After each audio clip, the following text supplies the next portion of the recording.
In the year 2020, when I was losing my mind with the rest of the world, I decided on the craziest thing ever, and that was to become an artist. And now, as I sit here 3 years later in mid 2023, celebrating 3 years of this very crazy, mad decision that I made, I wanted to reflect on everything that I've learned for the past 3 years. And being on this art journey, I wanted to share it with everyone.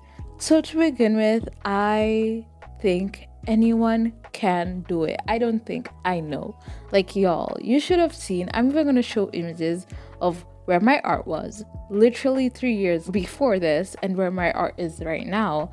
And I swear to God that I never knew that I could be where I am right now. Like, I didn't even have a vision for it. I didn't manifest it. I never, like, I'm looking at my art right now and I'm like, oh wow, like I never even thought I would go through that path or through like such like a drastic change in style.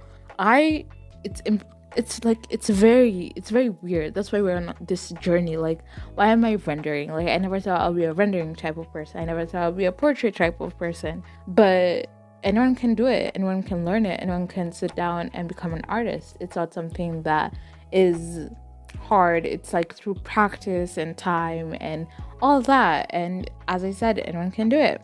Number two, watching thousands of tutorials won't help you. And I feel like this is something as all beginner artists we are guilty of. We think that if we're gonna watch like this tutorial and 500 tutorials on how to draw hair, suddenly we'll know how to draw hair. And as much as I'm saying that, yes, I do love all the tutorials on YouTube, but the main point is if you're not practicing what is being taught in that tutorial, you're learning nothing. And I'm so serious, you're learning nothing. Because art is like, you get better at art by actually practicing what you're doing.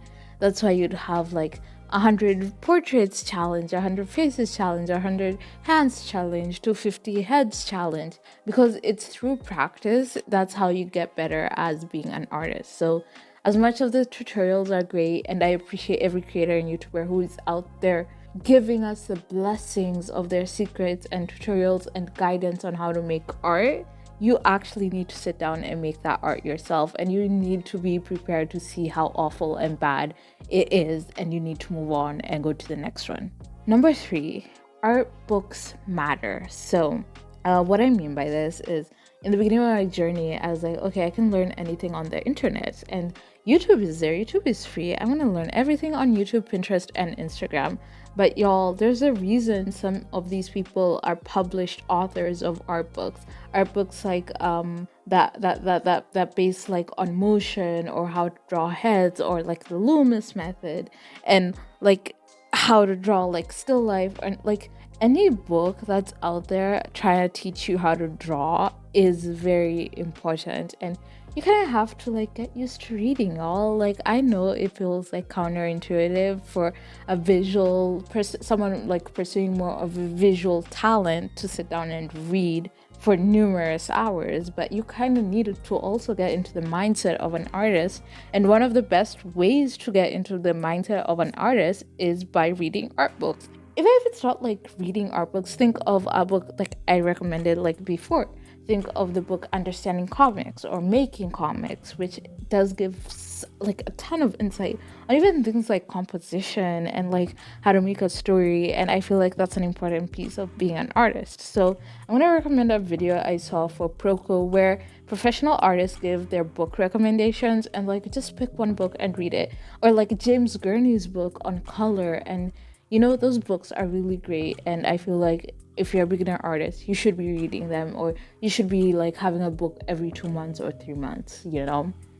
Number four, traditional art is going to teach you how to draw way better than just doing things digitally. And I feel like I am saying this as a betrayal to all my digital artists out there, but being able to actually see and understand how the effects of like how your pencils and how your pens and how your paints and how watercolors is different from gouache, is different from acrylics, is different from oil paints, and just texturing and like the methods of painting like palettes and jacks or whatever.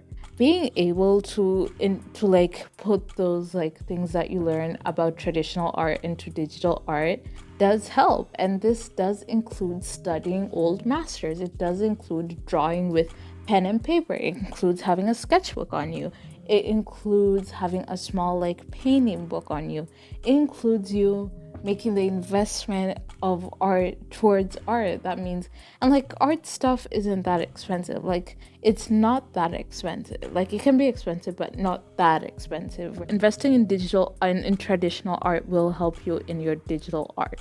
Number 5, know how to use your tools. So think of all the drawing apps that exist. So like I'm using a Samsung tablet, and there's like Hypaint, there's Infinite Painter, there is Clip Studio Paint, there is Sketchbook Pro, there is Main Point, there's Medibang. Main Point is like there are thousands and millions of drawing apps, and to be completely honest, you can be able to make good art with any of them as long as you understand how the tools are used. And I know there are going to be apps like I use Infinite Painter because that's what I'm comfortable with. That's what I built myself with, is to use Clip Studio Paint. And I also used to use Medibang, and I used to use Sketch. Like, y'all, I've jumped from app to app to app. But what makes it easier is actually knowing what makes this app important to you, how to use this brush, what do I like in this brush, and how can I make that brush work in a different program. And these are things that you learn as you're getting into digital art,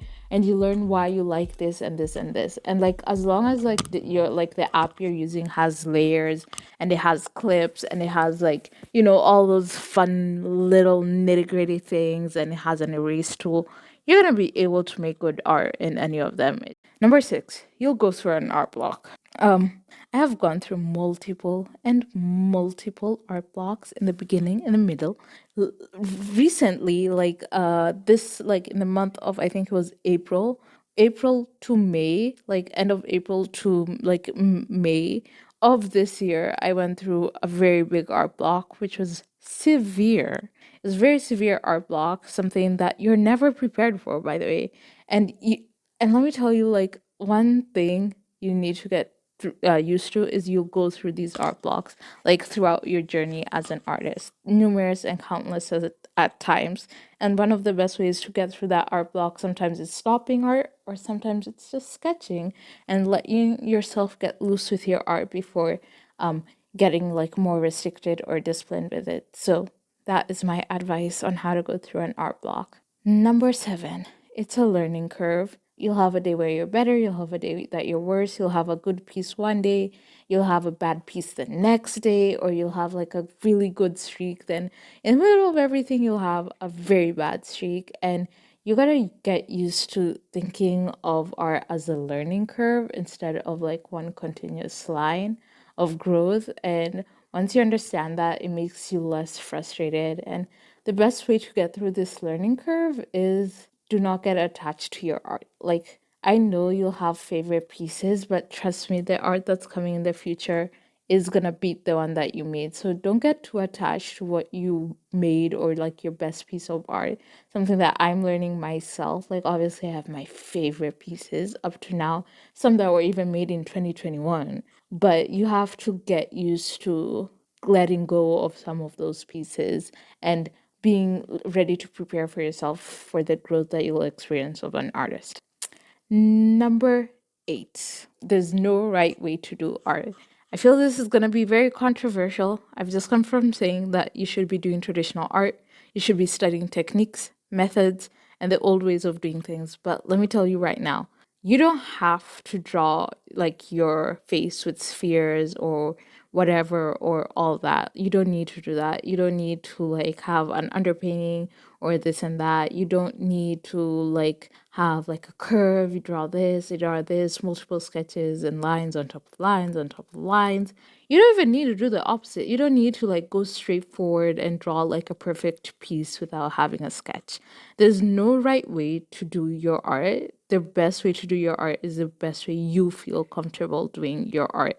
And I know everyone's going to fight me on this, but if you're not happy doing your art, it's going to be very hard for you. So find your way, your method, your techniques, your styles, and your like little tricks and whatnot on how you're gonna do your art. And that's the best way to feel like you're not being like overstimulated with all these rules and like being disciplined in things that don't work for you, and just do what works for you. Number nine, this is a lifelong journey and you're going to be growing all the time. Like you're going to be learning something new all the time. And I don't want you to think of art like a game that you're going to finish. You're never going to finish. This is an endless game. It's an endless game that you have to get used to. Like art becomes a lifestyle, it becomes a part of who you are. Be prepared for it to become your lifestyle. And lastly, oh my god, number 10, self taught artists sort of kind of don't exist. And this is coming from someone who technically, from the basis of what a self taught artist is, I'm self taught, meaning that I teach myself, I make time for myself, I create my own study plans, learning plans, syllabuses, whatever. I get my own books, I research, get my own books, I read the books, make my own notes, and apply everything I learn.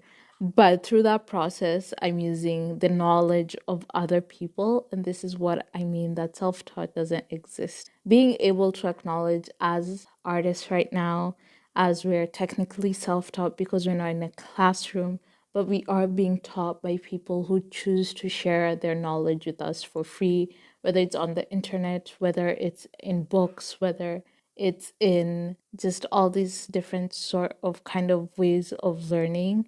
You are using the knowledge of others throughout your journey, and you should acknowledge and be appreciative of all the people who come together in this beautiful little art world that we live in to help grow each other. So technically I'm not a self-taught artist, I'm just an artist, but you get my point. Yeah, so I hope this was nice. It was nice reflecting on the things that I learned. I feel like I should make a different video on things that I learned about art, like art in specific, like triangles, rule of thirds, the golden ratio. But I feel like that's a very technical video that I feel like I need to do more research on. But those are like more of the overall example of being a digital artist that are all like mental and how to study, like sort of based off. So I hope y'all enjoyed this. I really had fun making this, and I hope y'all enjoyed the illustration that came with this. I forgot to talk about it, but this was like an illustration I made like in the beginning of my journey and where I am right now, and it just shows where I've come so far. So I hope y'all enjoyed it. Hope y'all continue with your journey, and I love being a part of every single like moment of all of this going down. Okay, bye.